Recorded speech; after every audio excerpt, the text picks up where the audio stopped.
আমি এই মুহূর্তে দাঁড়িয়ে আছি কিশোরগঞ্জের ঐতিহাসিক শোলাকিয়া ঈদগাহ মাঠে। নামাজ শুরু হবে সকাল ৯টায়, কিন্তু ইতিমধ্যে কিন্তু মাঠে মানুষ প্রবেশ করা শুরু করেছেন।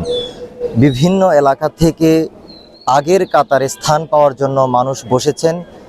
বিক্ষিপ্তভাবে মানুষ আসতে শুরু করেছেন। যেহেতু নামাজের আরও সময় বাকি রয়েছে, সেই হিসাবে বেলা বাড়ার সাথে সাথে মানুষের সংখ্যাও কিন্তু বাড়তে থাকবে।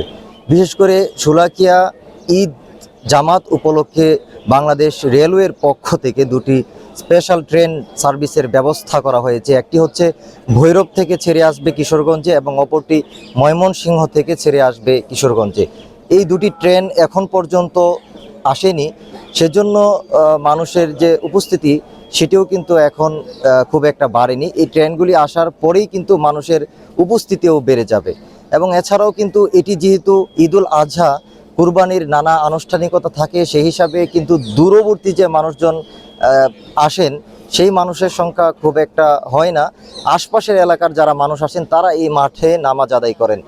আমি অনেকের সাথে কথা বলেছি, নরসিংদী জেলা থেকে এসেছেন বেশ কয়েকজন।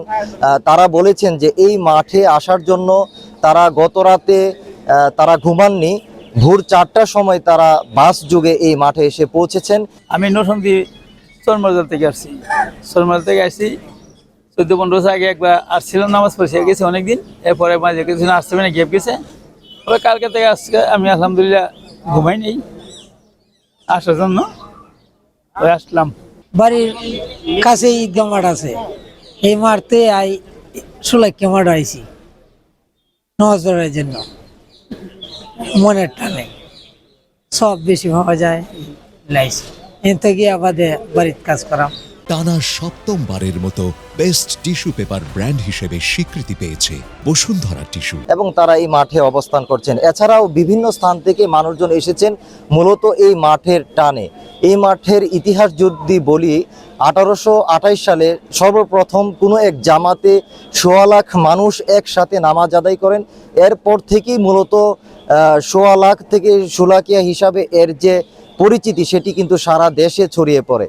এবং অদ্যাবধি পর্যন্ত এই মাঠের যে রেওয়াজ, ঐতিহ্য, সেই ঐতিহ্যের সাথে মানুষের যে একটি ভালোবাসা, সেই ভালোবাসার সম্পর্ক থেকে কিন্তু প্রতি বছরই দেশের বিভিন্ন স্থান থেকে মানুষজন আসেন। মানুষজনের বিশ্বাস যে একসাথে অধিক সংখ্যক মানুষ নামাজ আদায় করলে সওয়াব পাওয়া যায়, আল্লাহর কাছে চাইলে দোয়া কবুল হয়, সেই আস্থা এবং বিশ্বাস থেকেই মূলত এই মাঠের সাথে তাদের একটি নিবিড় সম্পর্ক যুগের পর যুগ ধরে চলে আসছে। এখন পর্যন্ত মাঠে আইনশৃঙ্খলা বাহিনীর তৎপরতা ছিল উল্লেখযোগ্য। র্যাব, পুলিশ, বিজিপির পাশাপাশি গোয়েন্দা সংস্থা সহ পুলিশের একাধিক টিম মাঠের নিশ্চিদ্র নিরাপত্তা ব্যবস্থা গড়ে তুলেছেন। আরচোয়ের মাধ্যমে চেক করে মাঠে মুসল্লিদের প্রবেশ করা হচ্ছে। এছাড়াও কিন্তু র্যাব এবং ড্রোন উড়িয়ে কিন্তু নজরদারি করা হচ্ছে। পুলিশ সহ বিভিন্ন আইনশৃঙ্খলা বাহিনীর সদস্যরা নিরাপত্তা বলয় তৈরি করেছেন যাতে সুষ্ঠুভাবে ঈদুল আজহার জামাত সম্পন্ন করা যেতে পারে। এবছর কিন্তু 198তম ঈদ জামাত অনুষ্ঠিত হচ্ছে ঐতিহাসিক শোলাকিয়া ঈদগাহ মাঠে। এই ছিল কিশোরগঞ্জের শোলাকিয়া ঈদগাহ মাঠের নামাজ শুরুর আগের সবশেষ খবর।